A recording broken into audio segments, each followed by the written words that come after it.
주일 아침입니다. 오늘도 하나님의 전에 나온 성도 여러분 사랑하고 축복합니다. 특별히 이번 주 화요일은 우리 민족의 명절인 설날입니다. 새해 복 많이 받으시고 또 1년 동안 건강하고 또 행복한 삶이 여러분 가운데 있게 되기를 주님의 이름으로 축복합니다. 설이라고 하는 단어는 순수한 우리나라 말입니다. 새 첫날이라는 뜻이고요. 한자로는 새수, 새시, 연두라고 부르기도 합니다. 설이라고 하는 단어의 기원에 대해서는 몇 가지 학설이 있습니다. 첫 번째는 한 살 나이를 더 먹는다 라고 하는 의미의 살이라는 단어에서 왔다는 겁니다. 언어학에서는 모음 교체라고 하는 것이 있어서 의미의 분화를 주는데 이런 겁니다. 머리가 마리로, 맛이 멋으로. 그래서 이 모음만 교체하는데 의미의 분화가 와지듯이, 의미의 변화가 와지듯이 결국 살이라고 하는 단어, 한 살, 두 살, 이 살이라고 하는 단어에서 유래한 것이 설이다.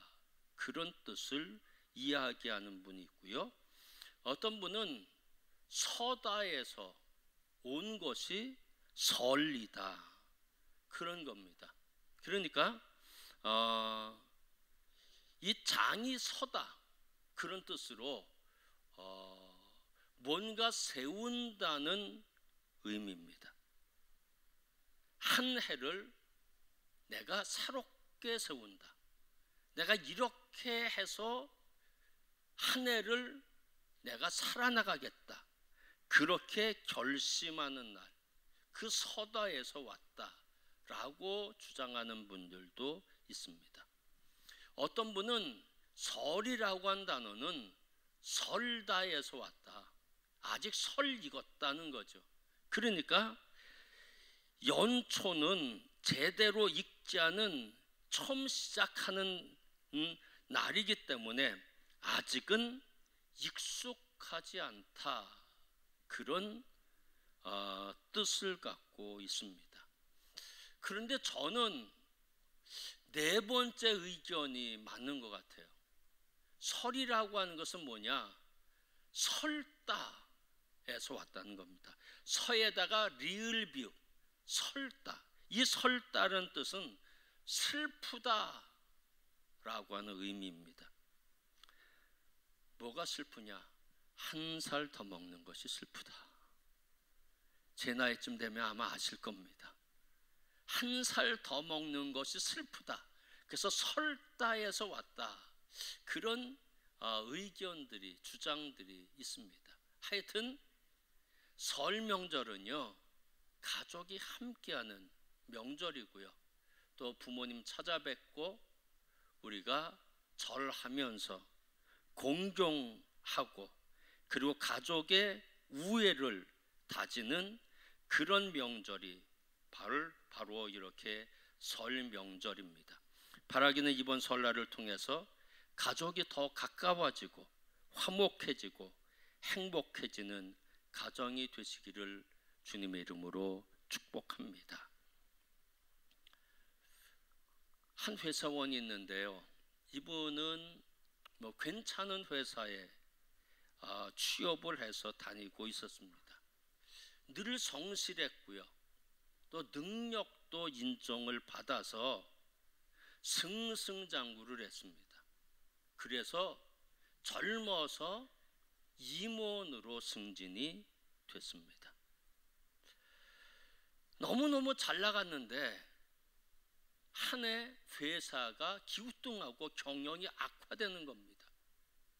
임원은 1년직입니다. 그리고 계속 재계약하거든요. 결국 49살 됐을 때 이분이 해고가 됩니다. 집에 돌아와서는요, 가족에게 이렇게 얘기했답니다. 야, 속이 후련하다. 내가 오랫동안 회사에 매여서 가족과 함께 여행 한번 다니지도 못하고 취미 생활도 못했는데 이제 가족과 함께 많은 시간을 갖게 되고 가족과 여행도 하고 내가 취미 생활도 할 수 있으니까 너무 좋다. 그렇게 가족들에게 이야기를 했답니다. 가족들은 정말 그런 줄 알았답니다. 실제로 그는 여행도 가고요, 가족과 함께 외식도 갔고요, 오랫동안 못했던 등산도 하고요, 운동도 하면서 나름대로 즐겁게 지냈답니다. 근데 3개월이 지나니까 할 일도 없어지고 3개월이 지나니까 완전히 말을 잃어버리게 됐다는 겁니다. 얼굴에는 수심이 가득 차고 누구와 만나려고 하지도 않고 하루 종일 방에서 나오지 않았답니다. 이런 생각들을 했겠죠. 내가 왜 이렇게 됐을까? 친구들은 지금 회사에 나가서 돈 벌고 있는데 나는 왜 이런 신세일까? 나는 회사에 대해서 최선을 다했는데 회사가 나를 배신했다는 그런 생각들, 그리고 미래에 대한 불안감, 앞으로 살 날이 창창한데 아무것도 할 수 없다고 한 자괴감, 이것이 이분 가운데 가득 채워져 있게 되었습니다. 나중에 알았지만 그는 3개월 내내 죽음을 생각하고 있었다는 겁니다. 근데 쉽게 죽지 못했던 이유는 가족들에게 피해를 주지 않고 죽을 방법을 찾지 못했기 때문이었답니다. 가족들은요, 남편이, 아빠가 방에서 나오지도 않고요, 수심이 가득 찬 모습을 보면서 아빠의 마음을 읽기를 시작을 했습니다. 그가 49번째 맞는 생일날이었습니다. 온 가족이 함께 모여서 바깥에 나가서 맛있는 음식을 먹었습니다. 그리고는 조용한 찻집으로 자리를 옮겨서 차를 마셨습니다. 그리고는 아내가 먼저 입을 열었답니다. 여보, 당신의 49번째 생일을 정말 축하해요. 우리가 작은 선물을 준비했어요.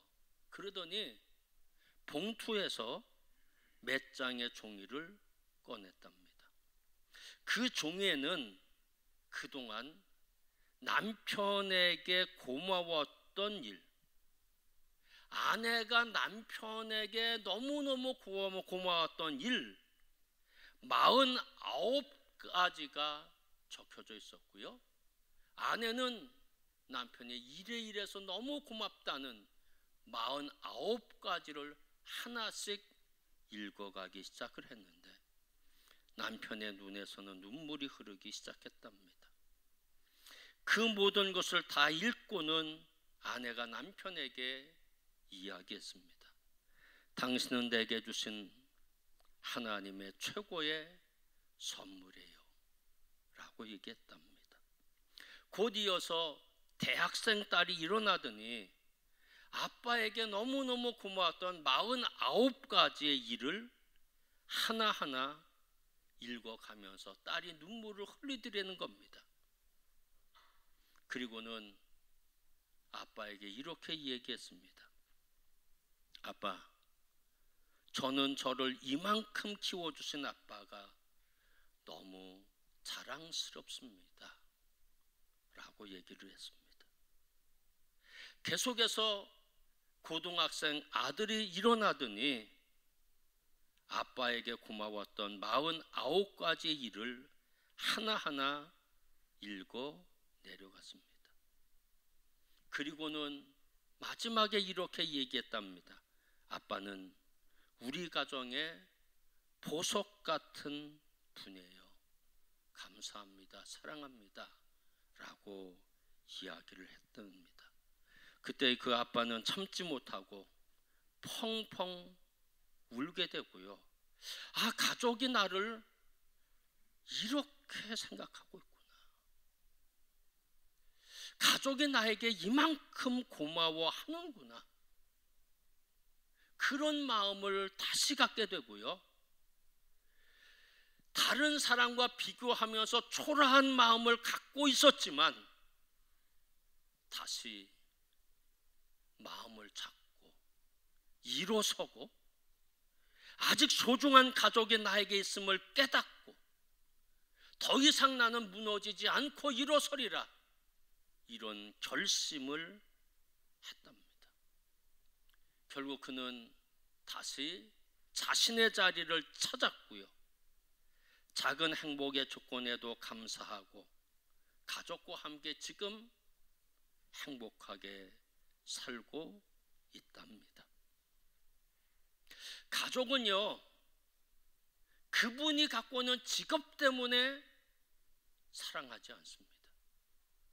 가족은요, 그 사람이 갖고 있는 어떤 위치 때문에, 그 위치가 너무너무 크기 때문에 사랑하지 않습니다. 실수가 있어도 사랑하고요, 실패했어도 사랑합니다. 조금 모자라도 지지해주고 격려해줍니다. 조건 없이 사랑하고요, 흠이 있어도 사랑합니다. 연약함이 있어도 사랑하고요, 내 기대에 현저히 미치지 못해도 그렇게 사랑합니다.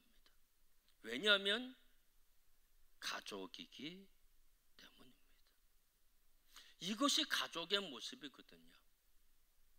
오늘 본문의 말씀은 이삭의 가정의 이야기, 아버지 이삭의 이야기가 오늘 본문 말씀 속에 기록되고 있고요. 가족은 어떠해야 하는지 라고 하는 것을 우리에게 말씀해 주시고 계십니다. 오늘 본문 말씀의 배경은 이런 겁니다. 하루는 아버지 이삭이 나이가 많이 들어서 눈도 어두워졌어요. 아들 에서를 부르고서는 은밀하게 이렇게 이야기를 했습니다. 창세기 27장 3절과 4절 말씀 다 함께 읽겠습니다. 들에 가서 나를 위하여 사냥하여 내가 즐기는 별미를 만들어 내게로 가져와서 먹게 하여 내가 죽기 전에 내 마음껏 내게 축복하게 하라. 아멘. 에서만 불러서 조용히 한 겁니다. 에서는 남자답고요, 사냥을 즐기는 사람이에요. 그리고 사냥한 것을 갖다가 음식을 만들어서 아버지에게 늘 드렸던 사람이 바로 에서거든요. 근데 이번에는 작정하고 축복해줘야 되겠다, 내 삶이 얼마 남지 않았다는 생각 때문에 에서만을 불러놓고 그렇게 이야기를 한 겁니다. 이것을 엿들은 사람이 있는데 누구냐면 이삭의 아내 리브가가 그것을 엿듣고는요, 작은 아들 야곱에게 그 이야기를 전달합니다. 그리고는 어머니와 작은 아들이 합작해서 아버지를 속이는 작전에 돌입했습니다. 뭐 사냥까지 갈 필요 없고 그냥 집에 있는 염소 새끼를 잡아서 맛있게 음식을 만들었습니다. 그리고 아버지 눈이 어둡잖아요. 그런데 에서가 축복받아야 하는데 야곱이 축복받으라 지금 들어가는 거거든요. 근데 에서의 목소리를 흉내낸다고 해도 좀 틀릴 거 아닙니까? 그러니까 에서는 어떤 사람이냐면 이 털이 많은 사람이에요. 북실북실해요. 그래서 이 염소 털을 갖다가 그냥 대강대강 이렇게 붙였습니다. 혹시 아버지가 눈이 어두워서 목소리가 이건 무슨 야곱의 목소리 같은데 너 한번 일로 와봐라. 그래서 더듬는다면 에서처럼 보이기 위해서 털까지 몸에 붙였습니다. 그리고는 야곱은 자신이 에서 행세를 하면서 아버지 이삭으로부터 축복 기도를 받은 겁니다. 눈먼 아버지를 속인 거고요, 농락한 겁니다. 형 에서가 받아야 될 축복을 동생이 가로챈 겁니다. 형 에서가 돌아와서 아버지에게 축복 기도를 받으려고 했는데 벌써 받았다는 겁니다. 그리고 축복 기도를 해주지 않는 거예요. 형 에서는 사건을 어느 정도 짐작하기도 했습니다. 그래서 동생 야곱이지만 내가 그냥 두지 않겠다. 그의 눈에 살기가 등등해서 호시탐탐 죽일 기회만 보고 있었습니다. 야곱은 집을 떠나야 될 수밖에 없는 형편이 되어버리고 말았습니다. 완전히 코너에 몰려서 안절부절하고 있는데 그때 아버지 이삭이 야곱을 부르셨습니다. 큰일 났다 생각했죠. 야곱은 아버지에게 무릎을 꿇고는 초조해했습니다. 아버지가 단단히 화가 나셨구나. 어떤 말씀을 하실까? 내가 아버지를 농락했는데 아버지의 마음은 어떤 마음일까? 나에게 혹시 회초리는 들지는 않으실까? 아니면 내가 너에게 축복한 걸 다 취소해버리겠다, 그렇게 말씀하실까? 아니면 내가 너를 저주한다, 그렇게 하지는 않을까? 야곱은 아버지 앞에서 노심초사하며 떨고 있었습니다. 그때 아버지 이삭은 야곱의 머리에 손을 얹어 이렇게 기도했습니다. 창세기 28장 3절과 4절 말씀 다 함께 읽겠습니다. 전능하신 하나님이 내게 복을 주시어 내가 생육하고 번성하게 하여 내가 여러 족속을 이루게 하시고 아브라함에게 허락하신 복을 내게 주시되 너와 함께 내 자손에게도 주사 하나님이 아브라함에게 주신 땅 곧 내가 거류하는 땅을 내가 차지하게 하시기를 원하노라. 아멘. 저주를 한 것이 아니라 축복을 하셨다는 겁니다. 세상에서도 이렇게 할까요? 세상 사람을 이렇게 농락했으면 세상 사람도 그 사기친 사람을 축복할까요? 전혀 아닐 겁니다. 분명히 야곱은 아버지를 농락했거든요. 나쁜 사람이고요, 천벌받아 마땅한 사람이거든요. 그런데 이삭을 보십시오. 아버지 이삭은 야곱에게 그런 말을 한마디도 하지 않고 축복해 주죠. 격려해 주죠. 사랑하고 있다는 겁니다. 가정과 세상은 다릅니다. 세상은요, 논리적이거든요. 따지기를 좋아합니다. 그게 세상이에요. 회사도 마찬가지입니다. 엉뚱한 짓 하면 난리 납니다.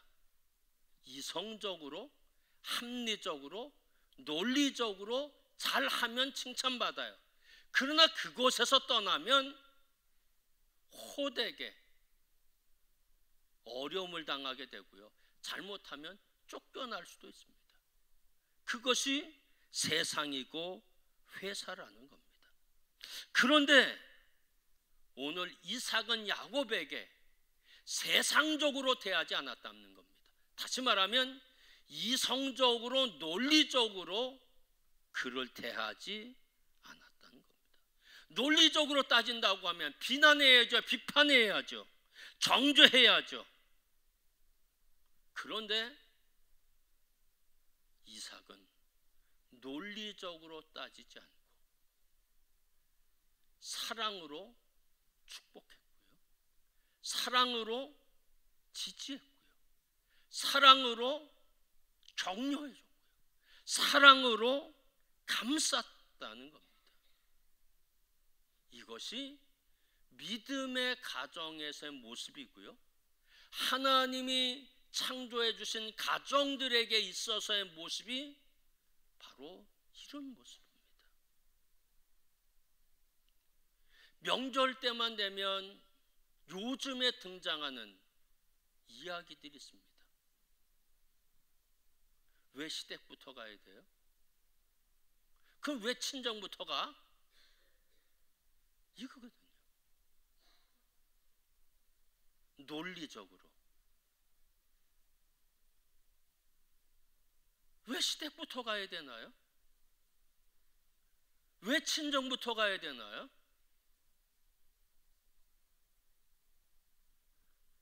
따지고 논리적으로 얘기한다면 남편과 아내는요, 상처를 받게 돼요. 남편도 우기죠. 원래 시댁부터 가야 되는 거야, 뭐 이러는 거, 우겨대는 거 있잖아, 남자들.